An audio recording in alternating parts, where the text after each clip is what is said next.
ቀደምቶቻችን አላህን ማውሳት መድኃኒት ሲሆን ሰዎችን ማውሳት ደግሞ መርዝ ነው ይላሉ። የአላህ መልእክተኛ አለይሂ ሰላቱ ሰላም አላህን የሚያወሳ ሰውና የማያወሳ ሰው ምሳሌው እንደ ሞተ ሰውና ሕያው እንደሆነ ሰው ነው ይላሉ። እና አምላካችን አላህ አዘ ወጀል በተከበረውም ቃሉ ምንድነው የሚለው?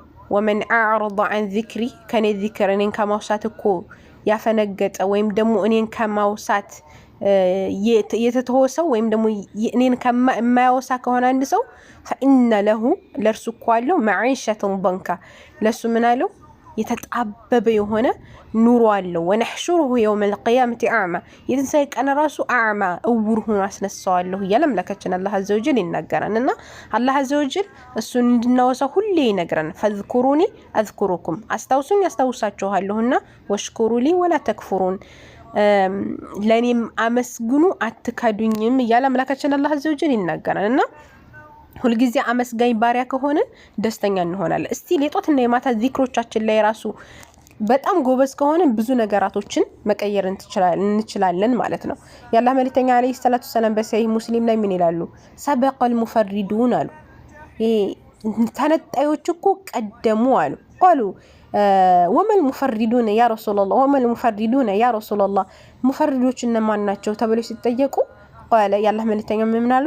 الذاكرون الله كثيرا والذاكرات الله عز وجل ብዙ የሚያወሱ ሴቶችና ብዙ የሚያወሱ ወንዶች ናቸው ብለ ያላህ መልእክተኛ አለይሂ ሰላቱ ሰላም ተናገሩ ማለት ነውና በመንችለው አቅም አላህ عز وجل ማውሳት የትኛው ሁኔታ ላይ ሆነን አላህ የማይወሱበት ቦታዎች ላይ ካልሆነ በስተቀር በቃ በማንኛው ስራ እየሰራን እየሄድን የተረጋጋ ወክ ያደረገን ብቻ በብዙ ነገራቶች ላይ ሆነን በቀላሉ መስራት የምንሰራው በቀላሉ መስራት የምንችለው ኢባዳ ቢኖር ዚክር ነው፣ አላህ Subhanahu Wa Ta'ala ማውሳት።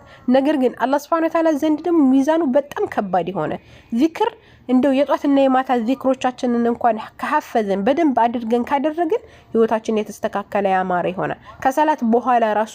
ከሰላት በኋላ የምናደርገውን ዚክር ራሱ ከሐፈዘን በምንችለው አቅም ካደረግን አላህ Subhanahu Wa Ta'ala የተስተካከለን ህይወት ያኖርናል ማለት ነውና ነገር ግን አላህን ማናወሳ ከሆነ የተጣበበን ህይወት ነው የምንኖረው። የተጣበበ በጣም የሚያስጠላ ግልጽ ነው።